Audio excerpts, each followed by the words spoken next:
I'm doing this video interview with Mr. Joseph Aloba, Mohbad's father, the late singer Mohbad.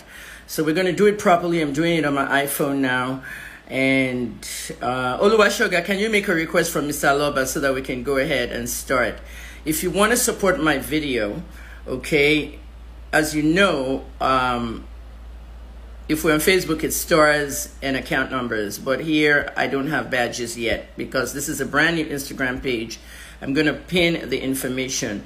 Always support creators, okay? Support creators. All the information is down there. If you have PayPal, paypal.me/Kemi. First Bank, the account number is there. Zelle, those of you in America, KemiTalksMedia@yahoo.com.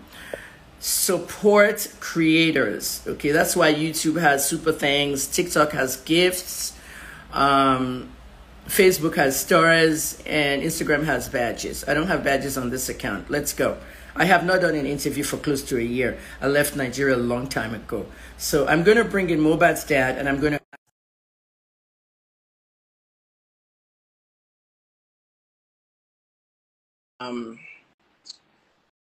let me see, accept. Okay, can you accept? Hello. Mr. Aloba, good afternoon, sir. How are you? Good afternoon, ma. Good afternoon. Just okay, a little bit.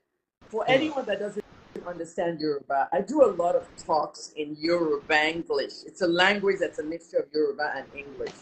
Okay. For those of you in Canada that want to support me, I don't have Interact email because I don't have Interact. You'll have to do it via Zelle, but Canada can use PayPal. Or if not, you can use First Bank. I want to do a very, very important interview today. Mr. Aloba, the interview I'm doing with you today, is going to be part of what they call a documentary or a docu-series. Okay. A documentary is when you document something that happened in history. And a docu-series is when that documentary is too long, you now put it in a series that people have to see little by little. And the situation I would say, Mr. Aloba, is one of a docu-series. Oh, one land of humanity documentary. Big money. And I don't have that, and I've left journalism. I started journalism on February 9th, 1994, and I ended on February 9th, 2024. 30 years. And in my years of journalism, I have done at least 17 homicides. I've done 17 homicides where people were killed. Homicide. Yeah. To kill. Then. Homicide means they won't buy you. In your coup, I have done 17 investigations with different police departments. And what I have here is very strange. So I need you to help me answer these questions to your best of your knowledge. Okay. Everybody else, interview. Many of them are also media companies, journalism companies, from Bracket said to Alaroye to this one to that one. Okay? Nobody must insult me. Iremasi, be careful because I'll close comments. I don't want to close comments. I want people to listen to this interview. This is not an interview to come and be calling me names or anti-Kem or anything. And this is also disrespectful to Mohbad's father. Okay? Mohbad's father is very hard to catch. There's a lot of stories and narratives running around this guy, and I want to clarify it now. I'm not doing any more interviews after this because this is the person I want to talk to. Daddy Mohbad, and he can make, can close comments, I can feel and issue. Let the comments be going because a lot of people want to interact with me so that you can pick out of those comments. Anybody have questions, I'm ready to answer them. Exactly. Okay, very good. Yeah. In fact, discuss because 30 years, journalism, that kind of stuff. Now, for the sake of those that don't understand Yoruba, I'm going to put some English into it, okay? Mr. Aloba, first I want to say my condolences on the death of Mohbad. Are you aware that I was the person that announced that your son has died on social media. Are you aware that I was the one that first announced it on social media? No, I did not. Okay. The On only that aspect morning, on that the only morning,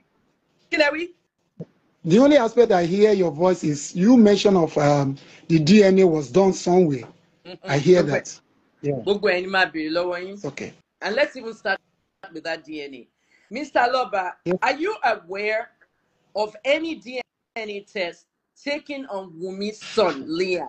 A sample of DNA that was taken from WUMMI in utero and was tested in Dubai, UAE. Are you aware of anything like that?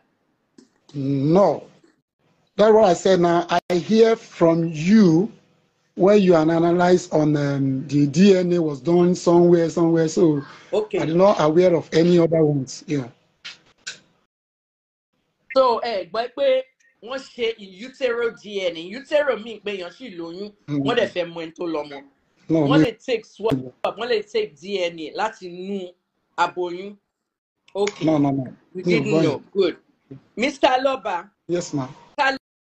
Lẹ́yìn mọ̀ tó pa ọmọ yín. Ṣé feel pé ọmọ yín kú as an accidental death or Mohbad was killed? In news, we have to have a way to put the news out. Me? In news, with me? In the process, in the profession of journalism, in news, we have to put a story out as Mohbad died or Mohbad was killed. Which one will you say if I ask you, was your son killed or your son died? My answer is going to be Mohbad was killed. Because this guy, I saw him 3 days before he died. He was alive, was well acting. There's nothing like sickness. So I was just like a shock to me when I'm hearing that my son was dying. So they killed him, not right like that. Yeah. Okay, they killed him.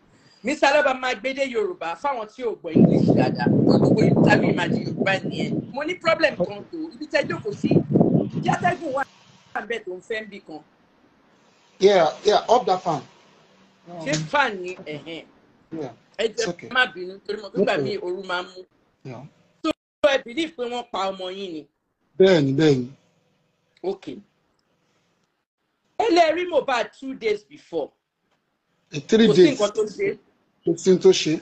Ìgbà tẹ́ rí Mohbad, ṣé rí ìgbà tó lóun lọ ṣe concert? No. Let's assume that ó fẹ́ lọ ṣe concert lọ́la. Mo wà lọ́dọ̀ ẹ̀ lẹ́yìn. That was Saturday. Concert tó lọ ṣe was Sunday. Yeah. Okay. Now, Mr. Loba. Yes, ma'am. Interview tèmi máa ń yàtọ̀. Bí mo ṣe bomi ṣore, ìpè ṣòun ló pa Bọ́lá Ìgè ni máa ṣe bí yín sìn. Mr. Loba, ṣé ẹni tó pa Mohbad? Till now, mi ò mẹ́ni tó pa Mohbad. But bí mo ṣe ń wo gbogbo àwọn ohun tó ń lọ lọ́wọ́lọ́wọ́, motive of DNA ló pa Mohbad. Tí a bá ṣe DNA, mò ń assure yín pé màá sọ pé àwọn tó pa ọmọ mi nílé. Mo ti ń rí traces àwọn tó pa. Okay. Mo ń gbọ́ yín. You just shot my story. Àlè ló pa Mohbad. In other words, ẹ ń sọ pé paternity issue ló pa Mohbad. Nǹkan tẹ́ ẹ sọ nìyẹn, right? Bẹ́ẹ̀ni mà. For the people that don't understand, Mohbad's father said the paternity issue with his son is what killed him. And it has to do with the DNA. That it was all around the paternity issue and that the people that caused this death silenced him because of that paternity issue. Yeah. Mr. Loba. Yes, ma'am. Ṣé gbọ́ pé ọmọ yín gbé Liam lọ sódò tó fẹ́ drown Liam?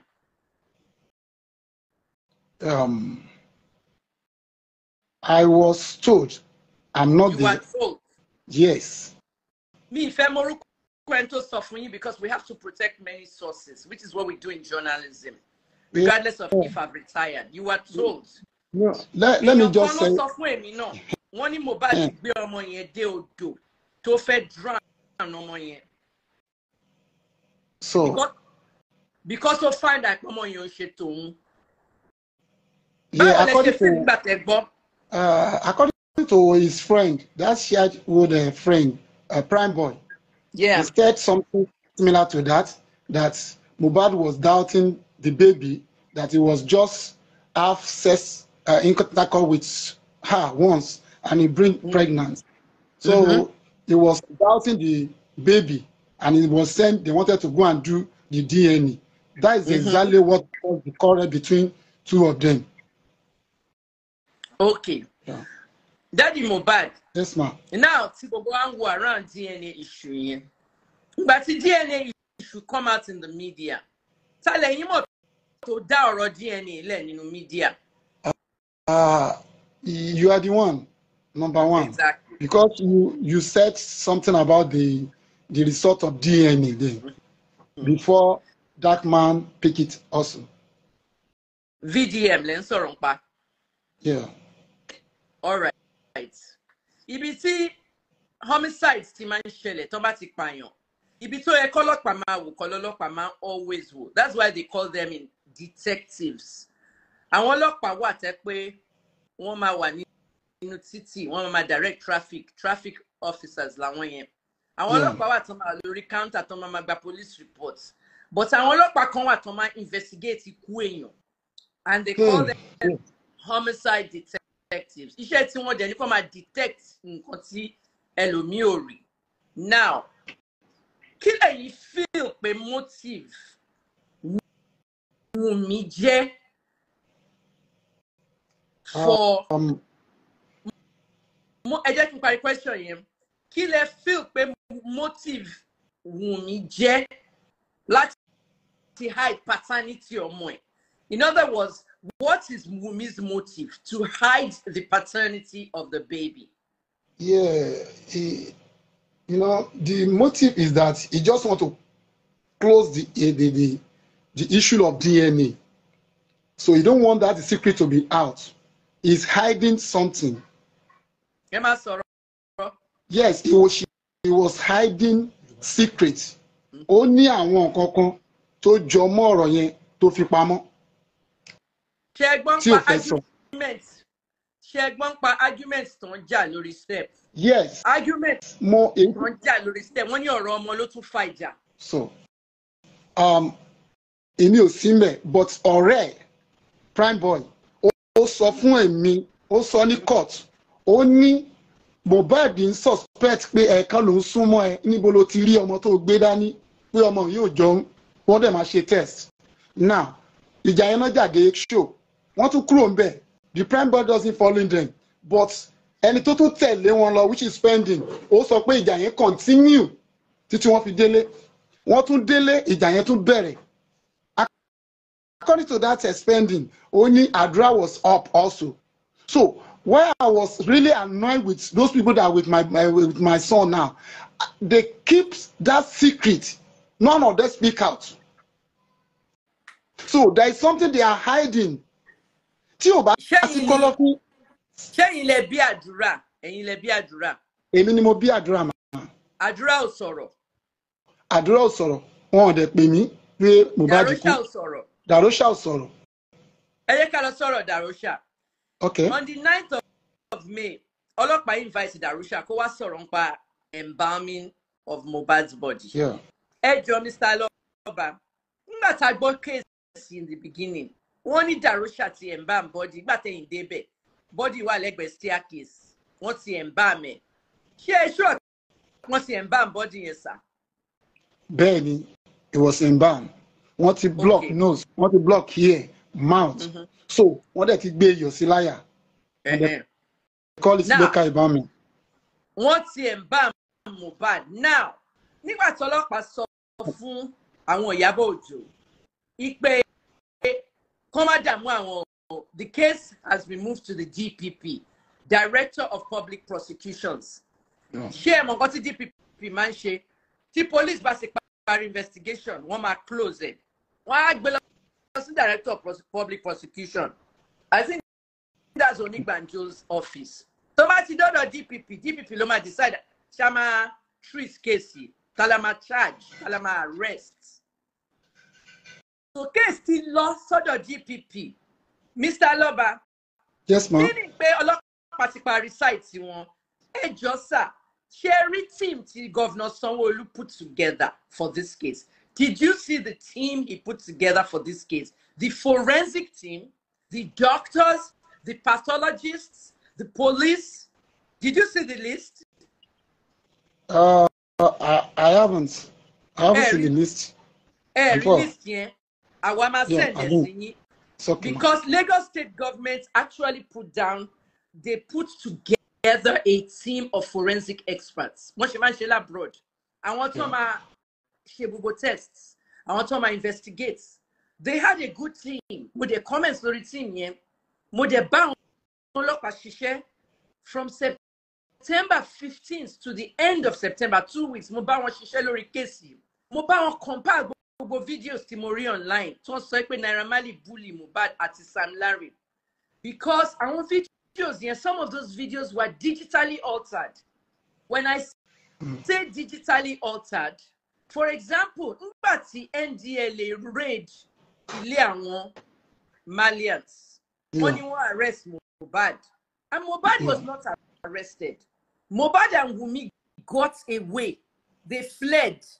I had a video where WUMMI was about to attack an NDLA officer. WUMMI stop, WUMMI stop. Ǹjẹ́ ti rí video yẹn rí? Yeah, mo rí video yẹn. Okay. Initially, he was arrested then.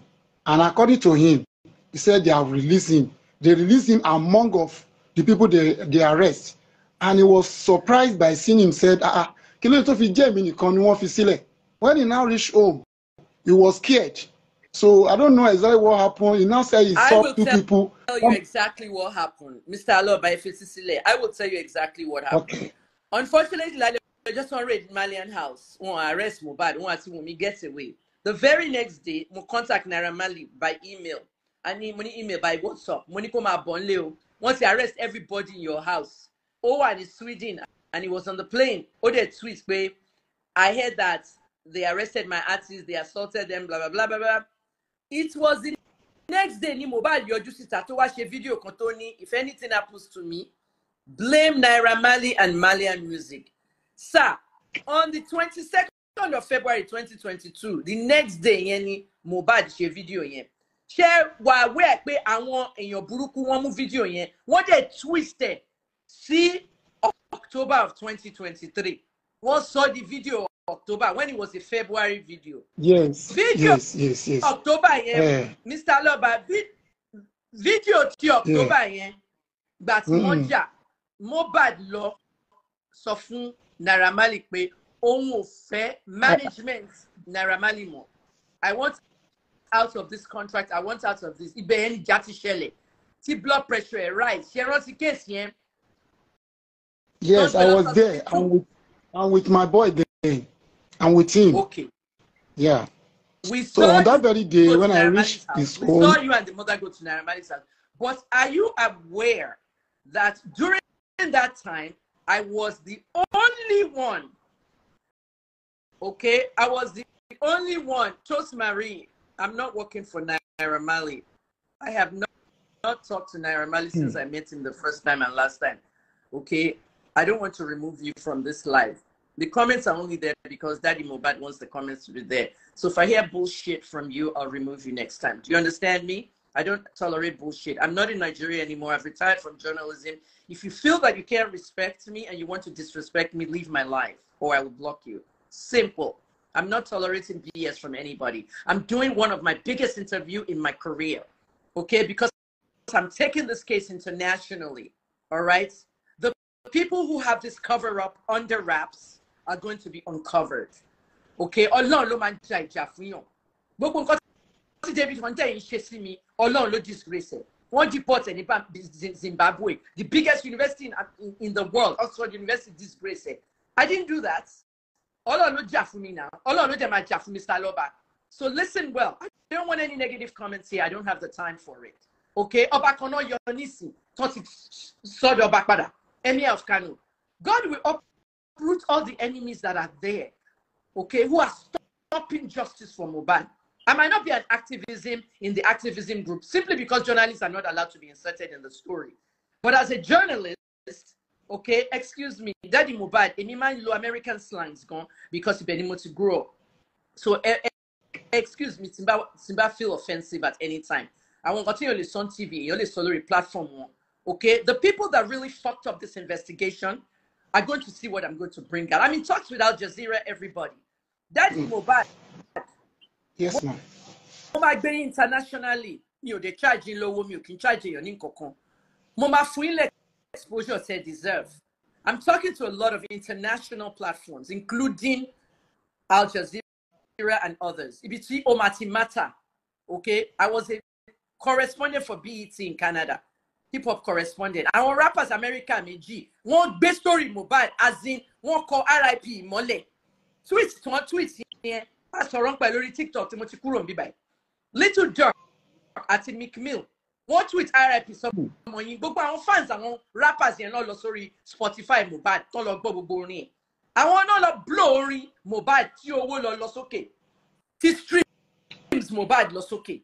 Mohbad had a lot of streams within 48 hours of his death. And it was those two American rappers. And I feel that if you can carry lies and tell us you went to do an autopsy or a toxicology test in America, America must hear about it. America not to train me, money journalism degree, money pharmacy degree, more in the medical field, more than a PR degree. I deal with people in all my professions. So if you want to listen to this show, I don't want to see any nonsense talk. But I do not want to hear anything about sentimental bullshit. If I go anything about Kemi or anything like that. Mr. Loba, I need to tell you this now. And it's very important I tell you this now.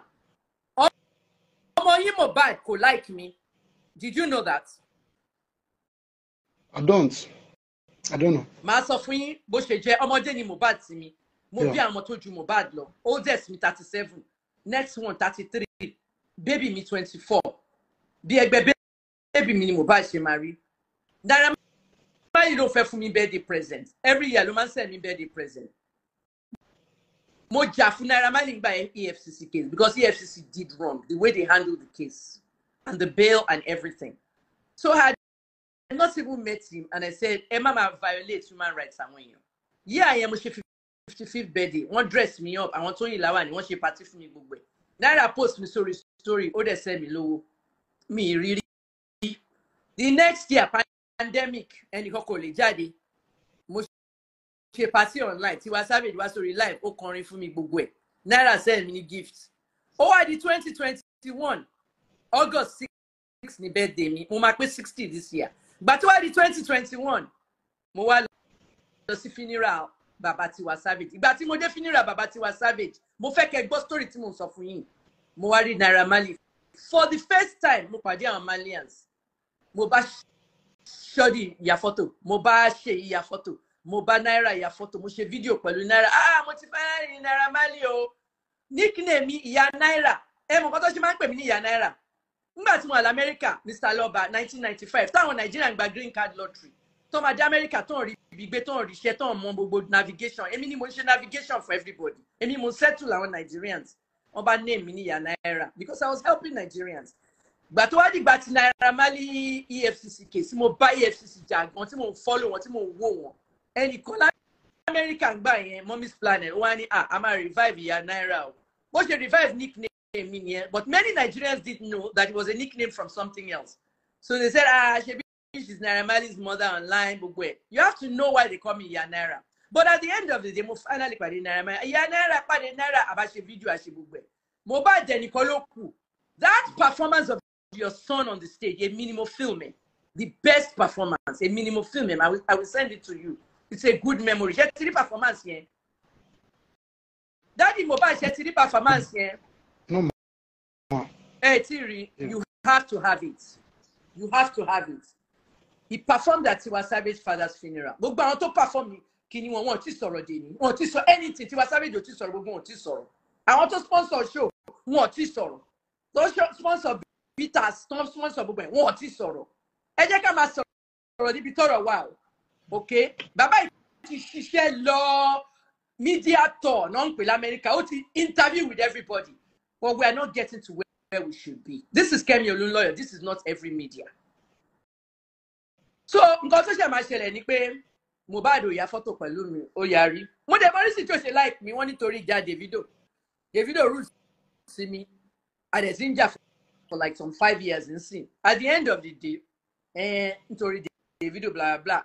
Ẹnìkan ní ilé yẹn náà ló sọ fún mi nínú Malia house pé mọ́mì Mohbad ló block owó yín o. Mo rí mo ní náírà. Finally, I meet you September 2021. Birthday me August. Oh, send me in this year. Only my saying 500K, mommy. Me rowo ye deni. So any can lule any ad.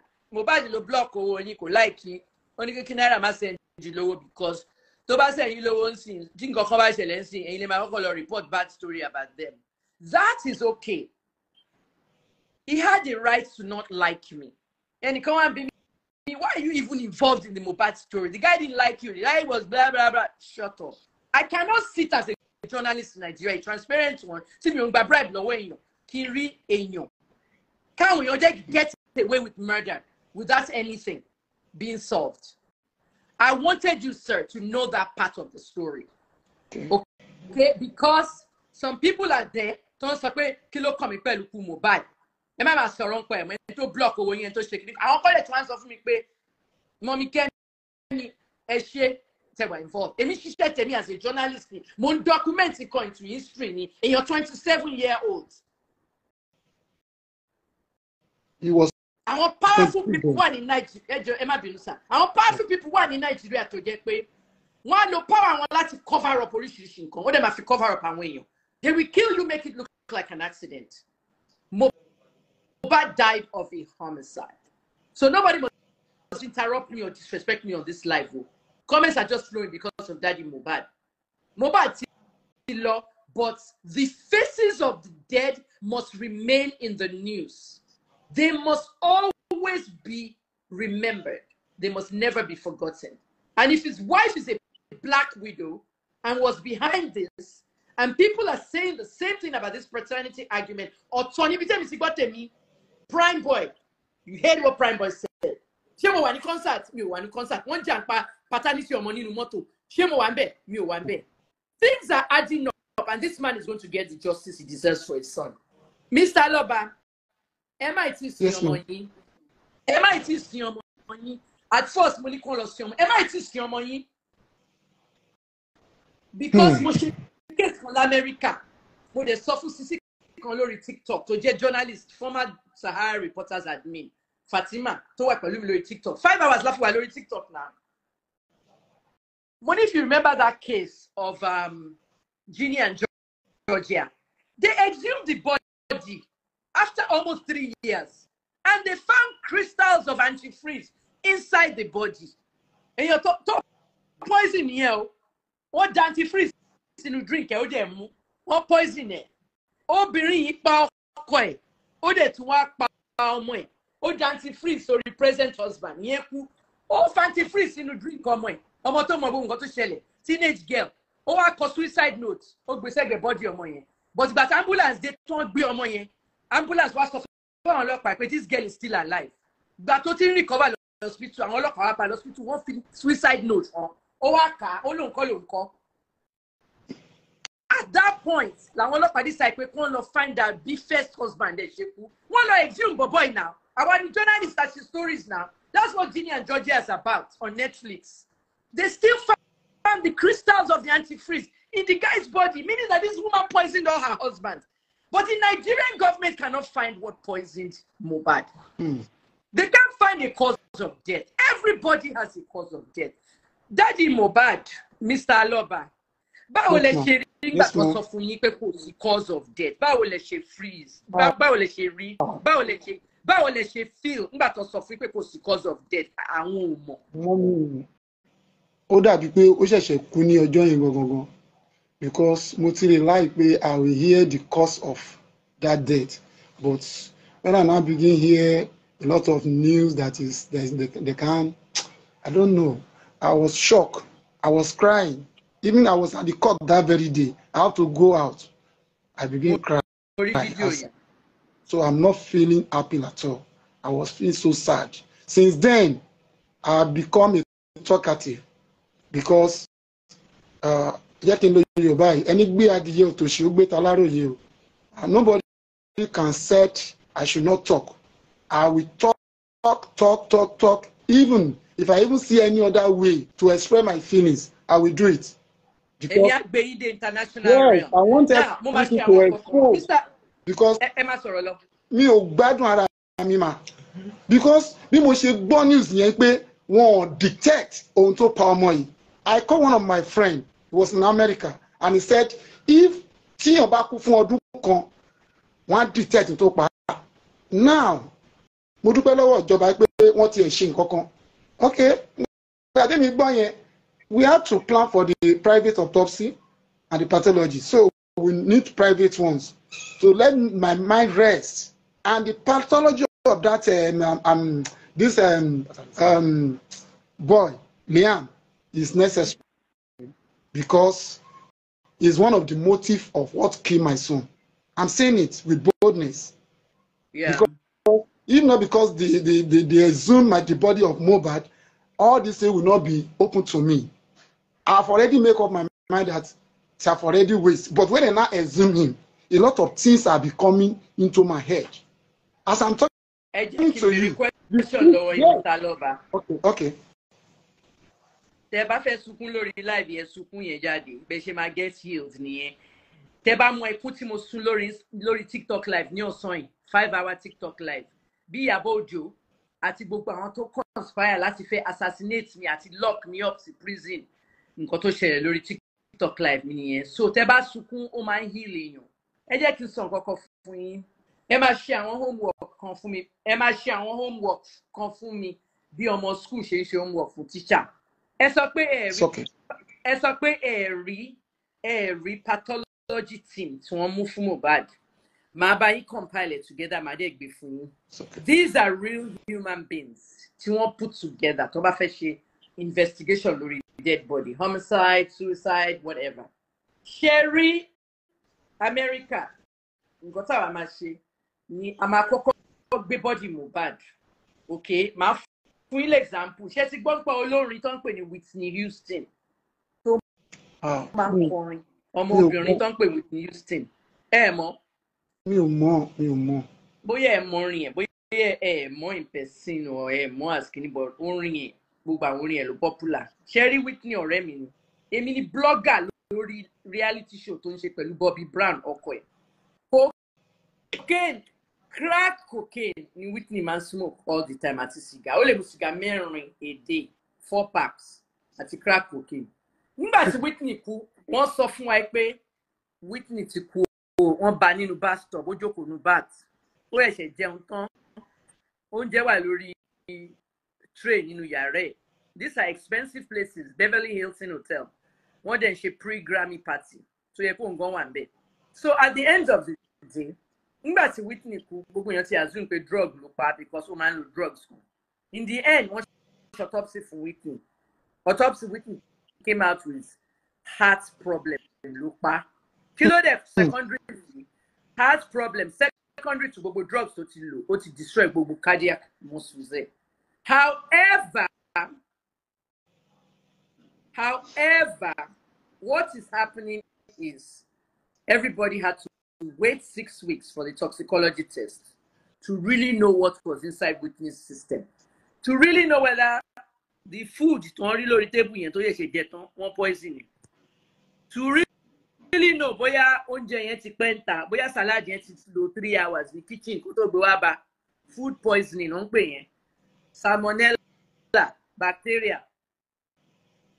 Poisoning food ní tó bá fòògùn sínú oúnjẹ kó pa ẹ́. Food poisoning lóúnjẹ bá ti bàjẹ́. So toxicology tests will show that drugs, alcohol, everything 6 weeks ló máa ń take. Whitney was buried. The toxicology came out and they said they found some crack cocaine in her. Surveillance camera, new hotel, ní Beverly Hills. Wọ́n rí Whitney Houston tó lọ síbi swimming pool ó pàdé ọkùnrin kan bẹ̀ ó dẹ̀ gbà kankan lọ́wọ́ ẹ̀ ìyẹn náà gbà nǹkan lọ́wọ́ ẹ̀. Wọ́n ní crack dealer nìyẹn. èèyàn ló ta crack ní 10 a.m. láàárọ̀ ó dẹ̀ padà lọ yàrá ẹ̀ wọ́n bá crack nínú system yìí. Toxicology test, Mr. Loba. Yes, ma'am. We tell you what liquids, what solids, what drugs, what anything inside Mohbad. Oh, need láti gbé toxicology test lọ abroad. Ǹjẹ́ ẹjọ́ ṣe mọ̀ yẹn sà? Man, it's too high. Ṣé wọ́n sọ fún yín ní abẹ́ kan tí ẹ mọ̀? Nípa toxicology, wọ́n ní, yeah, wọ́n ní outside country not to ṣe, but I don't know exactly where they did it. Well, America làwọn gbé lọ, but ṣé yín mọ̀ pé wọn ò need láti gbé lọ sí America? I don't know. I don't know, man. Okay. Ibi táwa ti máa educate yín nìyẹn. Ó dàbí pé ojú mi ti gbẹ torí mo sunkún gan lẹ́yìn ojú mi dẹ̀ ti red. Mr. Loba, toxicology Yes, ma'am. test does not have to go to America. It can be done in any hospital in Nigeria. It is being done as we are speaking at some hospitals. NDLA Rehabilitation Center, any rehab center in Nigeria, by drug addicts, anybody can do a toxicology test. Because the first thing to drug addicts, toxicology test, to find out what the system or what to treat one. Just to get. Yeah. Rehab center. Rehab tramadol in 90 days ni lo ma fi dúró be wa de gba treatment 5 million.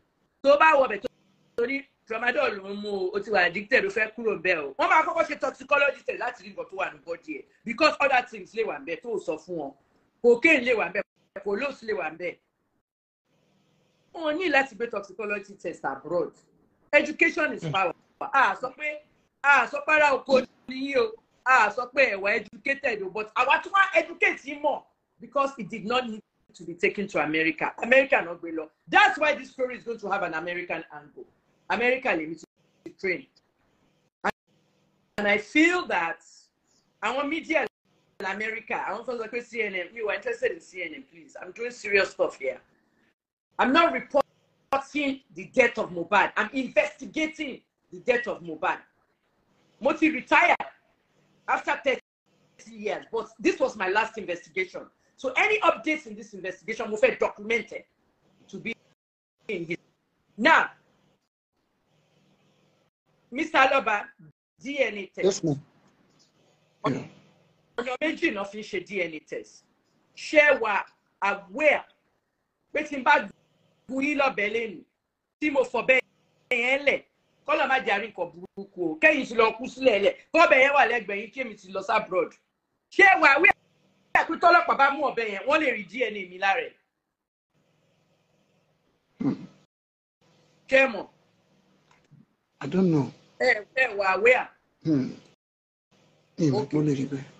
Bọ́n ṣe ń ṣe DNA l'America nìyẹn àti every country in the world wọ́n máa fi DNA test who and who is there.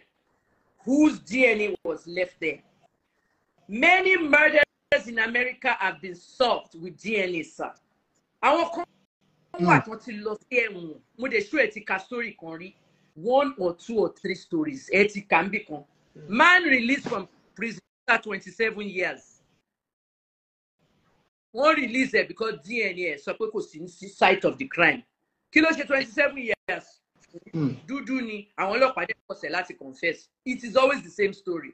So DNA no ma fi exonerate wọn. So bí mo ṣe interview yín mo tún educate yín ni DNA no fi máa exonerate àwọn èèyàn bẹ́ẹ̀ yẹn. So ẹni tó bá wá pààyàn tí DNA ò bá sí lára ọ̀bẹ tó bá pààyàn tó lọ fọgbọ́n mú glasses wọn báyìí DNA ti wà lára glasses yẹn.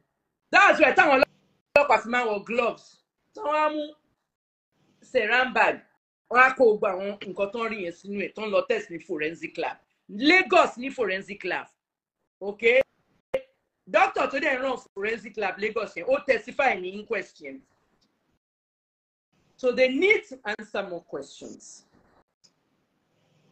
There is a cover up and there are laws. Mr. Loba, ẹ̀yin jẹ́ bàbá Mohbad. Ẹ̀yin bá béèrè lọ́wọ́ wọn àwọn tó ṣe test. Ẹ bá béèrè lọ pathologist. ẹ̀dẹ̀ ńlá ti appointment pẹ̀lú pathologist. Ṣé lawyer yìí ti request copy autopsy? Yes. What to request? Yes. Yeah. We must request that autopsy. Yeah. You don't have to post it to the public, okay? Yes, Public doesn't have to. But lawyer yẹn, somebody by copy autopsy, and when medical experts can interpret it. It means you should 2 autopsies. Remember, I graduate from pharmacy school 35 years ago. I graduate from pharmacy school May of 1989. Go to graduate, only teach autopsy meji at the other assignments for final paper. You know autopsy. I will interpret in Koto Shelley. Share anything about one Mohbad law, no, sir? Yes or no? Have you heard anything about that line? Where one Mohbad? I was hearing on the media, you know, anything that I'm not really assured, I'm not used to see anything about it. So,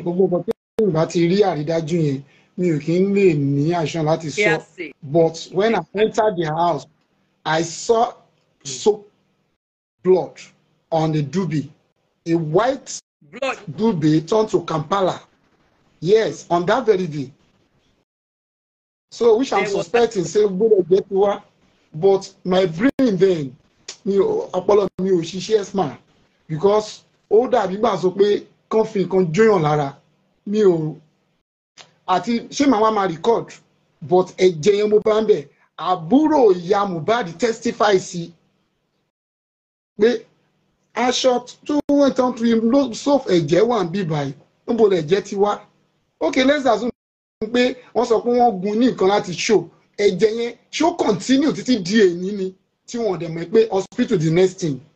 So at least nínú mọ́tò ló yẹ kán ti mọ̀ pé ẹ̀jẹ̀ máa wà nínú mọ́tò ká ti wá sọ pé wọ́n gun kò sí ẹ̀jẹ̀ nínú mọ́tò inú ilé rẹ̀ ẹ̀jẹ̀ wà. Ṣé èèyàn lè wọ́n lè ẹ̀jẹ̀ lè máa ṣàn láti ibi tí wọ́n ti ṣe show kán dẹ̀ gbé lọ sínú ilé bẹ́ẹ̀ kán dẹ̀ dúró sínú ilé.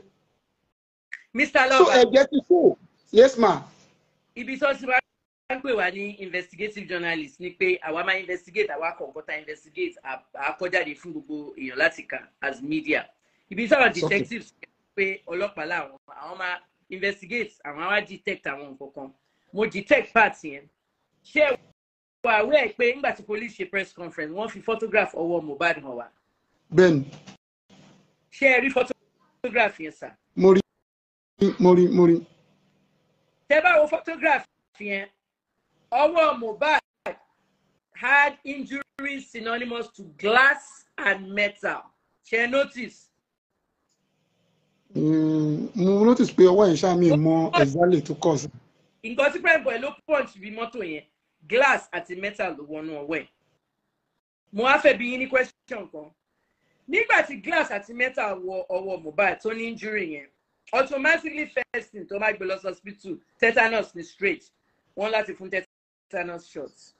Mr. Lover, why did Mohbad not go to the hospital? Which is a big question in why would all of this have happened? Either you feel they all prevent Mohbad from going into a hospital. Thomas Fipe nurse only. Èmi ò mọ̀ tó lè fa delay because the second event tó ṣẹlẹ̀ pẹ̀lú Naira, I was there. The following day, he was landing in the hospital and be with him in that hospital. So why to have an injury? Tí ò fi ní lọ sí hospital. I wasn't clear about that. And secondly, remember on that Monday, ma. Monsa, are people listening? You hear what I say, Sam? So on Monday, according to Mohbad, he said he called his son, no response. And he now called his wife, and the wife said, "Chetigbon to shele." Hello. On Monday, he called Mohbad. Ìyá ẹ̀ pé kò pick call. Kò pick call ẹ̀. Now, ó wá pé ìyàwó wá sọ pé Chetigbon nǹkan tó ṣẹlẹ̀. Look at that statement. Ká sọ pé ẹni tí orí ẹ̀ pé níyà ọmọ ó pé èèyàn. Ó sọ pé Chetigbon nǹkan tó ṣẹlẹ̀. Ó sọ exactly nǹkan tó ṣẹlẹ̀. The following day, wọ́n sọ pé ẹni yẹn kú.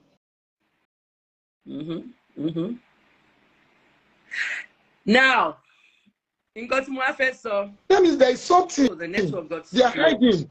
Yeah. So one cover come there. A lot of things no one cover sáàrin yẹn tí wọ́n jẹ́ kí aráyé mọ̀. Tó ti ṣe private.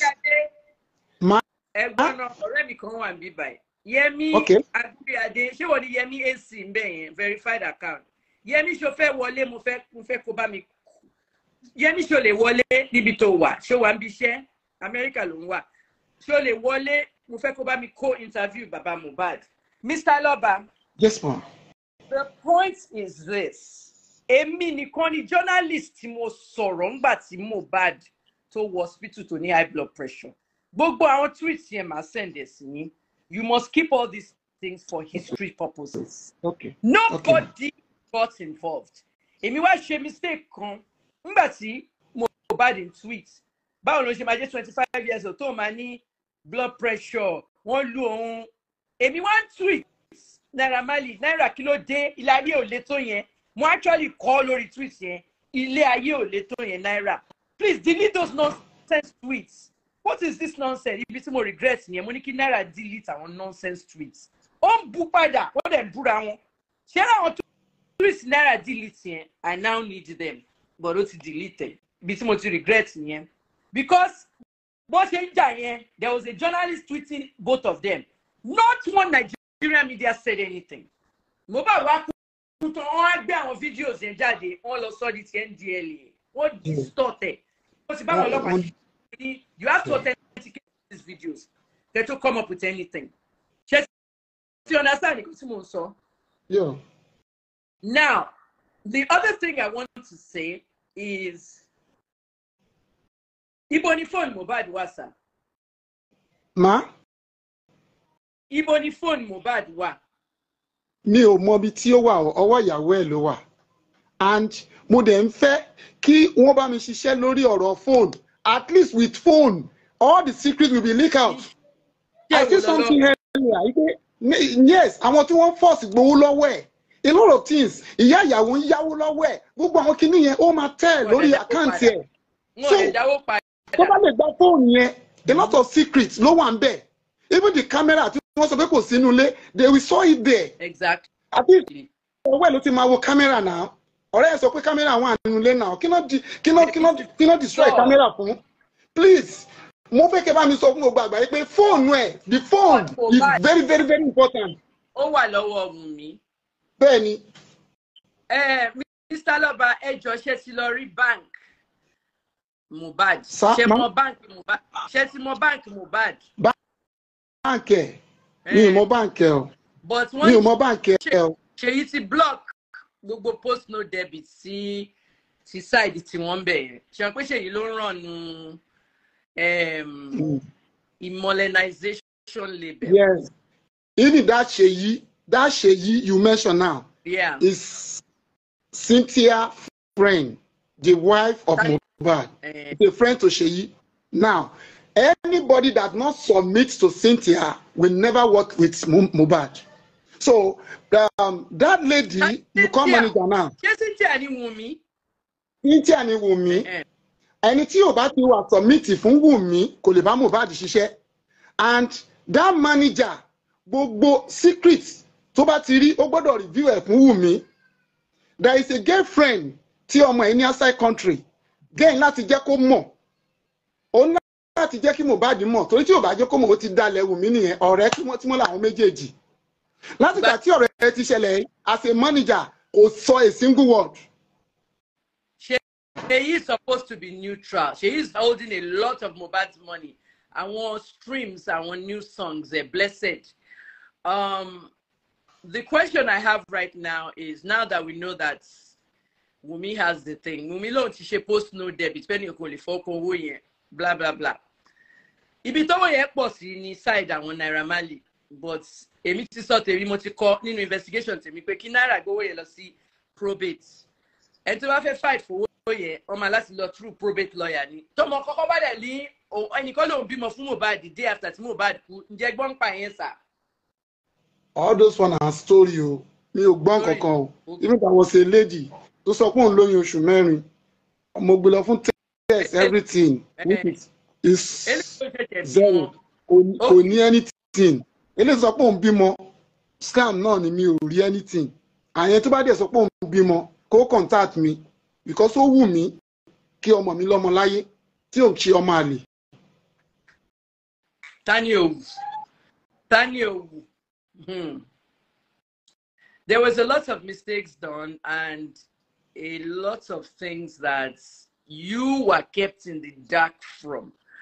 Ìyẹn lòyìnbó ń pè ní àwọn nǹkan kan wà Mr. Lover tẹ́ pé ó yẹ kẹ́yìn mọ̀ but wọ́n keep you in the dark. Ẹ jọ̀ọ́ ṣe ní àwọn papers